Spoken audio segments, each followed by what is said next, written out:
Mon grand-père s'étonna de me voir arriver en taxi et me questionna sur la Peugeot de mes 21 ans. Ma mère lui apprit que je l'avais donnée à ma sœur. Son geste suivant m'a rempli de fierté. Je m'appelle Léo. J'ai 26 ans, je suis l'aîné des petits-enfants, le réparateur discret dans une famille bruyante. Si quelque chose est bancal, je le cale. Si quelqu'un oublie un anniversaire, je traverse la ville avec un gâteau et un marqueur.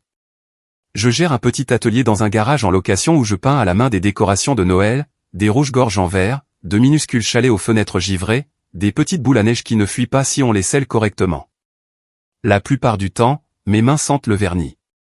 J'aime les listes, le café qui a un goût métallique et la sensation d'une ligne de peinture droite quand mon poignet ne tremble pas. Les gens pensent que je suis patient. La vérité, c'est que je suis allergique au conflit. J'ai appris très tôt qu'une voix calme et une carte de crédit résolvent la plupart des urgences familiales plus vite que n'importe quelle dispute.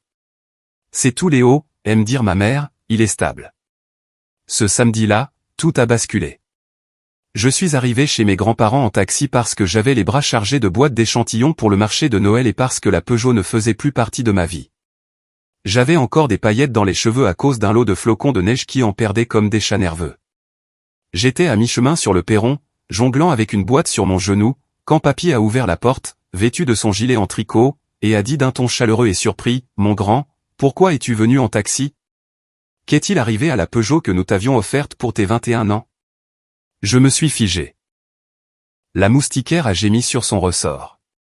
Dans le miroir du couloir, je me suis vu, fatigué, barbouillé, ressemblant au genre de type qui dirait « Ce n'est rien, ça va. Ne vous inquiétez pas. » Avant que je puisse répondre, ma mère est sortie de la salle à manger avec un grand sourire d'entraînement qui signifiait qu'elle avait déjà décidé de l'histoire. « Cette voiture appartient à sa sœur maintenant », a-t-elle dit, comme si c'était une blague que nous allions tous apprécier. La température de la pièce a changé. Mon oncle a arrêté de mâcher. La vieille horloge dans l'entrée est devenue très bruyante. Papy est devenu très immobile. Il a regardé maman, puis moi, puis de nouveau maman, comme s'il lisait les étiquettes sur des boîtes de conserve qu'il ne se souvenait pas d'avoir achetées. « À qui ?» a-t-il demandé, même s'il avait entendu. « À Chloé », a dit maman. « Tu sais à quel point elle travaille dur. » Léo ne conduit presque jamais. Il ne fait que peindre des petites boules. Elle a fait un petit « ah », le genre de rire qui se veut bienveillant. Mon oncle a reniflé. « Maman », ai-je dit. Ma voix était fine et embarrassante. Chloé a passé la tête dans l'embrasure de la porte, une paille dans son verre d'eau et le reflet d'une ring light dans les yeux. « C'est juste une question de logistique », a-t-elle gazouillé. « J'ai des réunions. » Papy s'est frotté la mâchoire une fois, comme il le fait quand il calcule. Il m'a tapoté l'épaule, doucement. « Entre, mon fils », a-t-il dit en me conduisant à table. Il n'a pas discuté. Il n'a pas élevé la voix. Il a plié sa serviette et, avec le même ton poli qu'il utilise avec les entrepreneurs qui surfacturent, il a commencé à poser des questions. J'aimerais pouvoir vous dire que j'ai eu une réplique cinglante. Je n'en ai pas eu. Je me suis glissé sur la chaise à côté de lui et j'ai appuyé mon pouce sur le carton d'une boîte d'échantillons jusqu'à ce que je sente le bord mordre ma peau. J'ai pris une grande inspiration et j'ai senti un goût de métal. La première question était simple. Depuis quand la voiture appartient-elle à ta sœur, a demandé papy. Papa, a dit maman, d'une voix menaçante. Laisse le garçon parler, a dit papy. Puis il m'a regardé. La vérité était tapie dans ma poitrine. Je pouvais la sentir gratter. Je ne sais pas, ai-je dit. C'est juste arrivé. Et c'était le pire. C'était arrivé tellement de fois auparavant. Les gens romantisent l'entreprise familiale. Ils imaginent une odeur de cannelle dans l'air, une clochette au-dessus de la porte, des cousins riant en nouant des rubans. Dans ma famille, entreprise est le mot que vous utilisez quand vous avez besoin que Léo sorte sa carte sans poser de questions. J'ai lancé l'atelier de Léo à 19 ans après un job saisonnier d'emballage de kits de bricolage. Avec mon premier salaire, j'ai acheté un aérographe d'occasion au déclencheur capricieux et une boîte de boules en verre mal imprimée, achetée à bas prix dans un magasin de fêtes qui fermait. Les nuits, je regardais des vidéos sur le lettrage à la main. Le premier Noël, j'ai installé une table pliante devant une épicerie et je me suis gelé le visage en peignant. Ava, Lucas, coach Benoît, des noms dont je me souviens encore parce que ces gens se sont arrêtés et ont souri à un gamin qui faisait un travail soigné.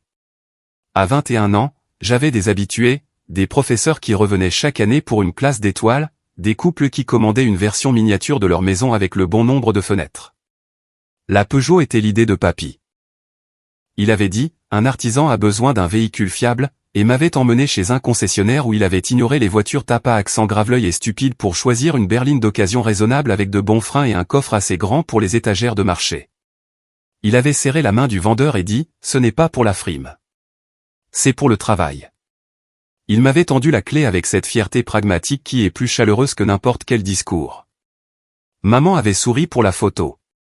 Plus tard, le sourire s'était refroidi, non pas parce qu'elle n'aimait pas que j'aie une voiture, elle aimait tout ce qui pouvait être utilisé comme levier mais parce qu'elle ne contrôlait pas la situation.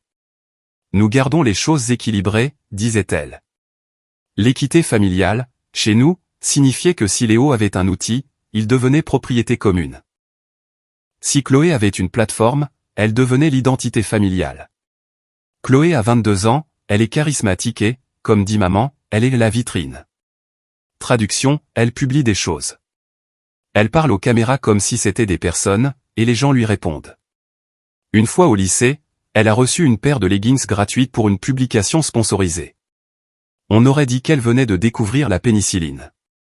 L'empiètement a commencé doucement. Chloé avait besoin que je la conduise à une collab. Chloé avait besoin d'emprunter la Peugeot juste pour le week-end. Maman avait besoin de la carte de débit de l'entreprise pour un petit coup de pouce publicitaire afin d'aider tout le monde. Donne-moi tes identifiants pour que je puisse te soutenir avec le marketing.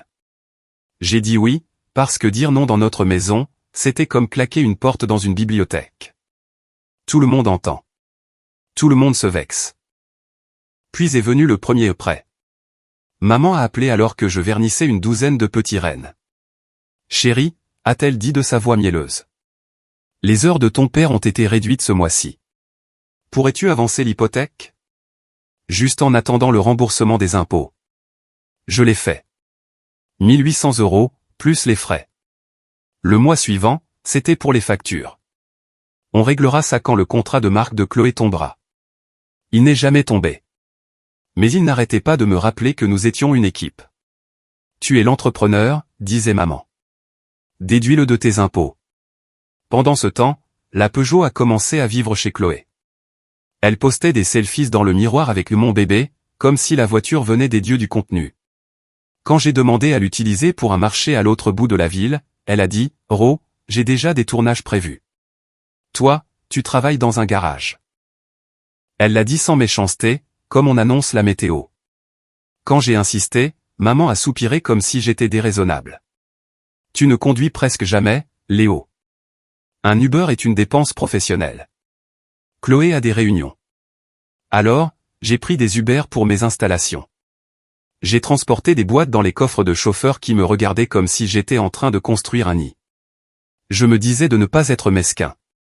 Je déversais mon ressentiment dans les feuilles de houx et les lignes épurées. Je me suis promis que Noël arrangerait tout. Les ventes grimperaient en flèche. Les chiffres excuseraient le brouillard. Le brouillard s'est épaissi. Des frais que je n'avais pas effectués ont été débités de ma carte. 249 € pour un pack de publications sponsorisées. Croissance familiale. 119 € pour un boost influenceur. 87 € par-ci. 63 € par-là. Ma carte professionnelle était liée à un compte marketing familial que Chloé avait créé. Quand je l'ai confrontée, elle a cligné des yeux. La marque doit grandir. Quelle marque, ai-je demandé. La marque, c'est moi qui peins jusqu'à en avoir mal aux épaules. Ne sois pas égoïste, a coupé maman depuis l'embrasure de la porte. Ta sœur attire l'attention sur ta petite boutique. Ça n'a pas de prix. J'ai commencé à tout suivre. Une feuille de calcul à 2 heures du matin, mon souffle formant de la buée dans le garage froid parce que le chauffage d'appoint faisait sauter les plombs. Ligne par ligne. Virement pour l'hypothèque, frais de publicité, essence pour une voiture que je n'avais pas, inventaire offert pour de la visibilité, commande personnalisée remboursée que Chloé avait promise en mon nom parce qu'il fallait être généreux pour la confiance du public. Je l'ai additionné 2 fois parce que je n'y croyais pas la première fois. La conversation de groupe familial s'appelle foyer et famille, ce qui est plus drôle si vous aimez payer. Maman a annoncé les plans pour le grand repas de la Toussaint. Tout le monde contribue à hauteur de 300 € pour le traiteur. Chloé ne peut pas, elle investit dans son contenu. Léo couvrira pour elle. Il nous doit aussi l'assurance de la voiture. J'ai tapé et effacé 10 réponses. Finalement, j'ai écrit, j'ai déjà beaucoup couvert. J'ai besoin de récupérer la Peugeot. Et s'il vous plaît, arrêtez d'utiliser ma carte. Maman a répondu instantanément, ingrat. Ton grand-père a donné cette voiture à notre famille. Nous décidons de ce qui est le mieux. Chloé a ajouté un cœur au message de maman et un selfie avec la légende au charbon. Papa a envoyé un emoji pouce levé. Le signe universel de « je ne veux pas être là ». Cette semaine-là, ma banque m'a signalé un découvert. Le prélèvement automatique du loyer de mon atelier est passé juste après qu'une autre charge publicitaire a été validée. J'ai dormi sur le sol de l'atelier cette nuit-là, car rentrer à la maison me donnait l'impression de perdre du terrain. J'ai écouté le tic-tac de l'horloge du bureau et j'ai fait des promesses au plafond. C'est la dernière fois que je porte tout le monde.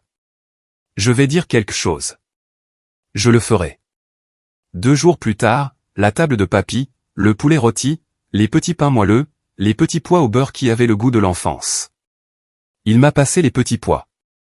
Alors, a-t-il dit comme s'il demandait la météo, la voiture. Maman a bondi. Papa, n'en fais pas toute une histoire. Papy a souri d'une manière qui n'a pas atteint ses yeux. Je demande juste l'histoire. Chloé a remué son eau avec sa paille. C'est simple. Je l'utilise plus. Papy m'a regardé. Et toi, mon fils, es-tu d'accord que c'est simple? Le seul mot qui est sorti était petit mais solide. Non. Ça n'a rien arrangé, mais ça m'a changé. Le lendemain matin, maman m'a ajouté à une nouvelle conversation intitulée « Stratégie des fêtes ». Il y avait des cellules avec des codes couleurs et des pourcentages qui ressemblaient à une demande de rançon. Maman, stand familial cette année. Chloé filme, Léo produit, papa gère la logistique. Répartition des bénéfices, 60% Chloé, marketing, 20% fonds familial, facture de la maison, 20% Léo, matériaux. J'ai fixé les chiffres jusqu'à ce qu'ils deviennent flous. C'était là. Le vol, déguisé en travail d'équipe. Moi, non. Mon stand, mes produits. Je paierai pour de l'aide. Je ne donne pas 80%. Maman, nous t'avons élevé. Chloé, j'ai aussi besoin du terminal de paiement. J'ai connecté mon compte pour que les paiements arrivent vite sur mon portefeuille. Plus facile pour tout le monde. Plus facile pour tout le monde, sauf pour moi. Je n'ai pas argumenté en paragraphe. J'ai ouvert un nouvel onglet et j'ai commencé une liste intitulée « Tout ce que j'ai payé ». C'était plus long que ce que je pouvais retenir dans ma tête. Le total était là, comme un défi. C'est à ce moment-là que le sol s'est dérobé sous mes pieds et que j'ai réalisé que je pouvais être soit la banque, soit l'entreprise. Je ne pouvais pas être les deux. J'ai appelé papy. J'ai besoin d'un conseil, ai-je dit. Ma voix semblait empruntée. Viens, a-t-il dit. Sans poser de questions. Il avait déjà un bloc-notes jaune sur la table quand je suis arrivé. Il a poussé un stylo vers moi. Dis-moi ce que tu dois et ce qu'ils te doivent, a-t-il dit. J'ai ouvert mon ordinateur portable et je lui ai montré la feuille de calcul. Virement pour l'hypothèque, facture, juste en attendant les impôts. Forfait publicitaire que je n'ai jamais approuvé. Essence, assurance que je n'ai pas utilisée. Inventaire offert à des influenceurs qui ne nous ont jamais identifiés.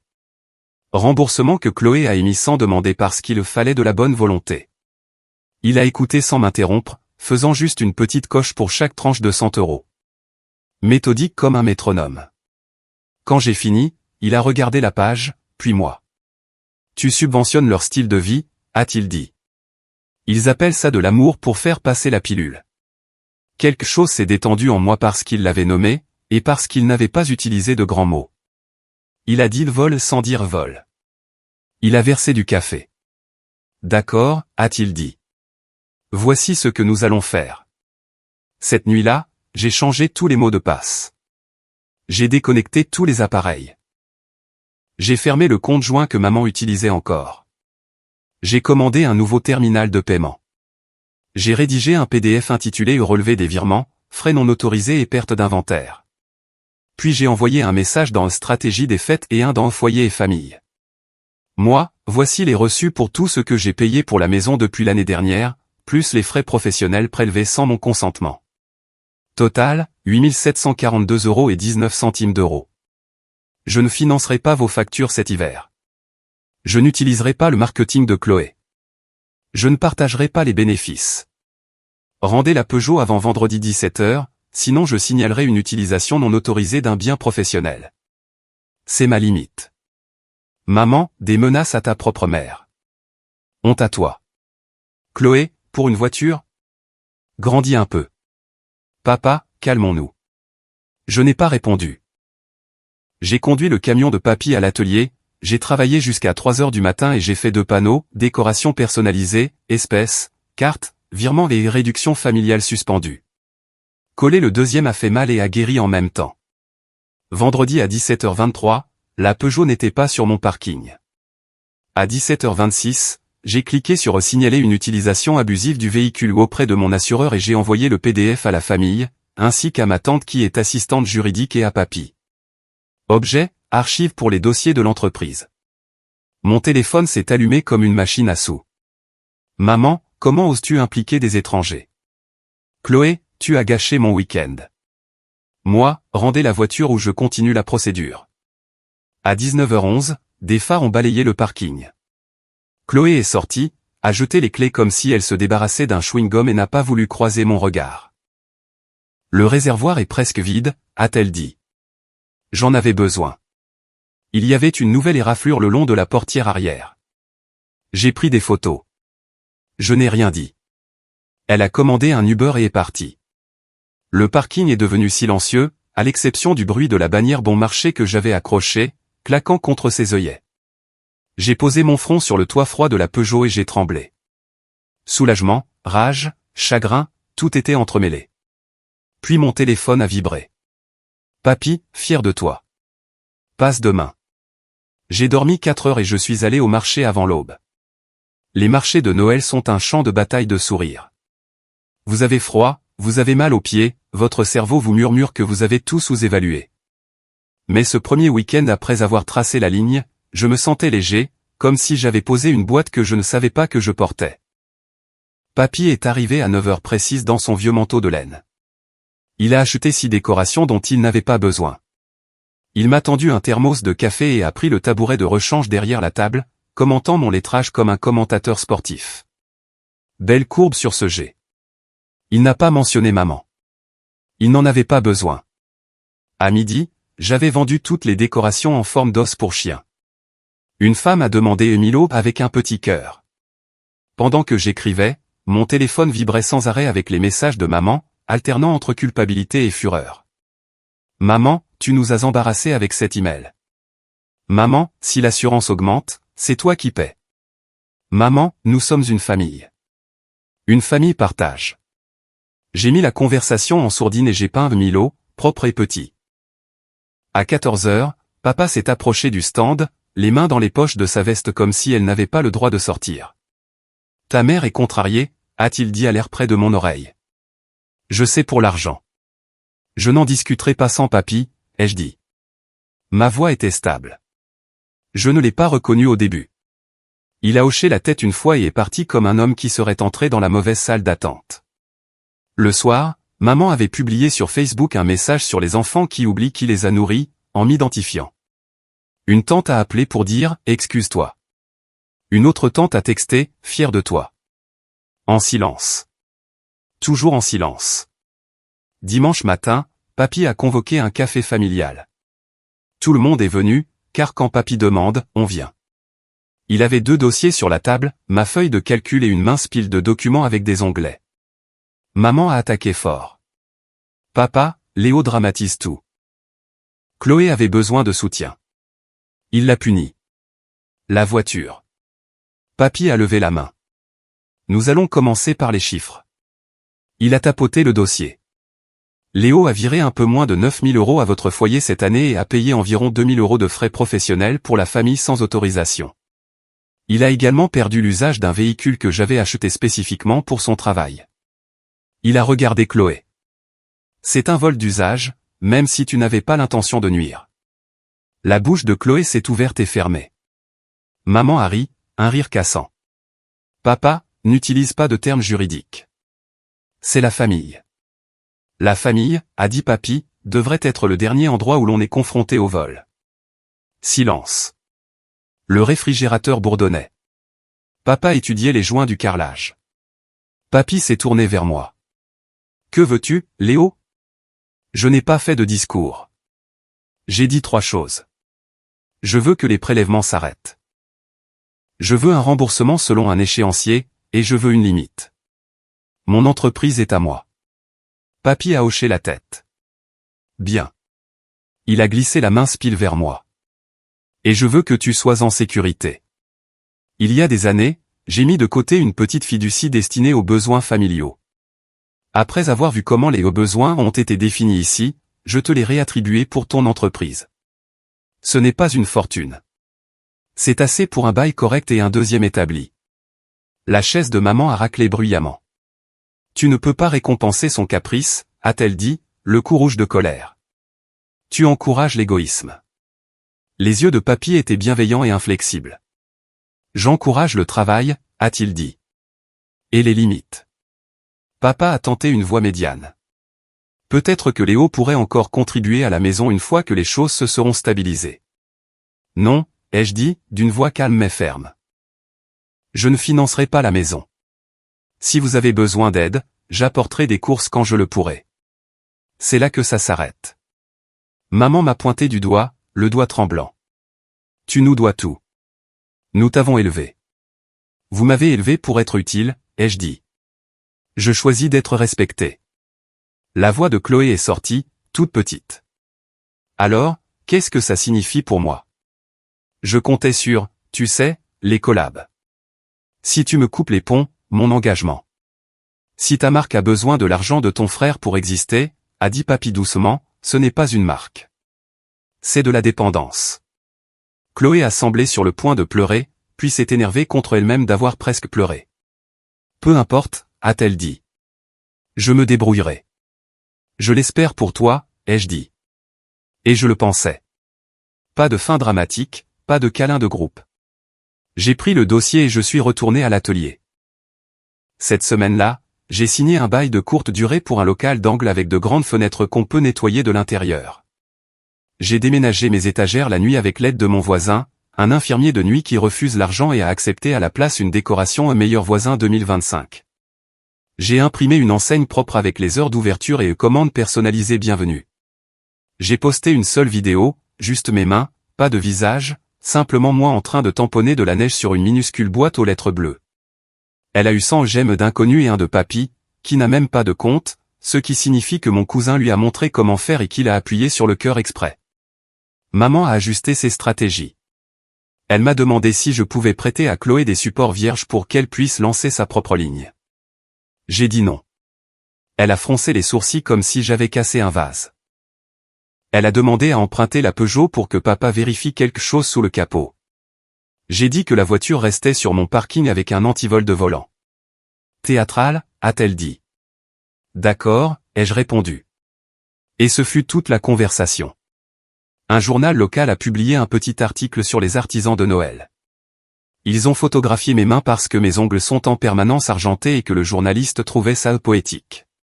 La légende disait, petite boutique, main stable. Papy a découpé l'article et l'a collé sur son frigo avec un aimant en forme de tomate. Il le montrait du doigt chaque fois que je venais, comme s'il pouvait changer de taille si nous y croyions assez fort. La veille de Noël, j'ai fermé plus tôt et j'ai apporté une boîte de décoration de second choix à la maison de retraite. Des taches de peinture et des chapeaux de travers, celles que je ne vendrai jamais. La directrice a pleuré et a dit, pour nous, elles sont parfaites. Sur le chemin du retour, je suis passé devant la maison de mes parents. À travers la fenêtre, Chloé filmait près du sapin, grand sourire, lumière parfaite. Pendant une seconde, j'ai ressenti un pincement au cœur. Puis j'ai continué ma route. J'avais un chocolat chaud à préparer et une boutique à ouvrir le lendemain matin. Janvier était calme. Le calme, c'est ce qui permet de s'entendre penser. J'ai utilisé la fiducie pour réparer une fuite, acheter une cabine de peinture digne de ce nom et embaucher une lycéenne nommée Manon pour les après-midi. Manon étiquette plus droit que moi et me dit quand ma vitrine ressemble à l'étagère d'un papa, ce qui est apparemment une insulte et une boussole. Nous rions beaucoup. Maman envoie encore des sondes occasionnelles. Dîner de famille, apporte des décorations. Je n'y vais pas. Je réponds, je ne peux pas, horaire de la boutique, ce qui est vrai et aussi le langage des limites. Parfois, elle répond par un pouce vers le bas, parfois rien. Papa est venu 2 fois et a acheté des décorations au pêcheur 1989 en espèces. Il se tenait là comme un homme sur un bateau auquel il ne faisait pas confiance. Ton grand-père est fier, a-t-il dit. Il dit que tu as bien fait. J'ai emballé les boîtes et j'ai dit, bien.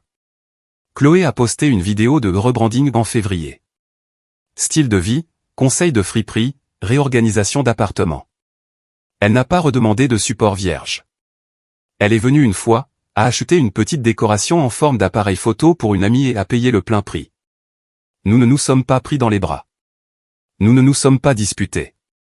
Nous étions juste 2 adultes à un comptoir. C'était comme un début. Les clients ont commencé à me raconter leurs propres histoires de limites pendant que je calligraphiais des noms. Une infirmière qui a cessé de payer les amendes de son frère. Un fil qui a récupéré un pick-up utilisé comme Uber familial. Une grand-mère qui a dit non à être le distributeur automatique des fêtes. Il repartait avec des rubans et les épaules plus légères, comme si la décoration avait pesé quelque chose avant de ne plus rien peser. Un mardi, papy était assis à l'arrière avec des mots croisés et a dit sans lever les yeux, le travail est long mais honnête. Ça vaut mieux que les applaudissements. J'ai continué à peindre et j'ai réalisé que je respirais plus facilement que je ne l'avais fait depuis des années. Les limites semblent méchantes pour ceux qui profitent de votre absence de limites. Ils appellent votre nom d'une trahison. Ils disent que vous avez oublié d'où vous venez. Ils font passer l'exploitation pour de l'amour. Avant, je tombais dans le panneau. Plus maintenant. Dire non n'a pas rétréci ma vie. Ça a fait de la place. Je dors. Je mange dans des assiettes au lieu de manger au-dessus d'une poubelle dans le garage. Je passe à la maison de retraite avec une petite boîte de pas parfaits chaque mois. Manon me parle de ses contrôles de maths et de ses playlists pendant qu'elle emballe. J'appelle les choses par leur nom. Je dis, je ne peux pas faire ça. Et je n'explique pas comme un négociateur d'otages. Ma relation avec maman est factuelle. Elle invite. Je décline. Quand nous parlons, je m'en tiens à la météo et à son jardin. Quand elle essaie de glisser l'argent dans la conversation, je l'ignore. Papa plane entre nous comme un papillon de nuit essayant de choisir une lampe. Chloé est en train de se trouver devant la caméra. Tant mieux pour elle. Ce que papy a fait après ce moment de silence à table était plus que de la paperasse. Il ne m'a pas sauvé. Il s'est tenu à mes côtés pendant que je me sauvais moi-même. Il m'a regardé comme si j'étais déjà un homme accomplissant une chose difficile et ordinaire. Et ce regard a rendu le sol sous mes pieds réel à nouveau. Je pensais que l'amour signifiait payer n'importe quelle facture avec famille écrit dans le mémo. Maintenant, je pense que l'amour ressemble à une chaise tirée à côté de vous et à un café chaud pendant que vous faites la liste de ce que vous pouvez et ne pouvez pas donner. L'amour ne déforme pas ce qui n'est pas offert. L'amour ne renomme pas le vol pour le rendre acceptable. Je suis Léo. Je fabrique de petites choses fragiles qui, d'une manière ou d'une autre, durent. J'aiderai quand je le pourrai, volontiers, librement, à 2 mains. Mais je ne serai la banque de personne. Je ne me laisserai pas culpabiliser pour sponsoriser la version de moi qu'il préfère, un portefeuille silencieux avec de la peinture sous les ongles. Je ne me laisserai plus utiliser. C'est la limite. Elle ne bougera pas. Et si quelqu'un appelle ça de l'égoïsme, très bien. Je sais ce qu'il en coûte de dire oui à tout. Je préfère de loin ce que mon nom m'a acheté, du temps, du calme, des mains stables et une vie qui me semble être la mienne.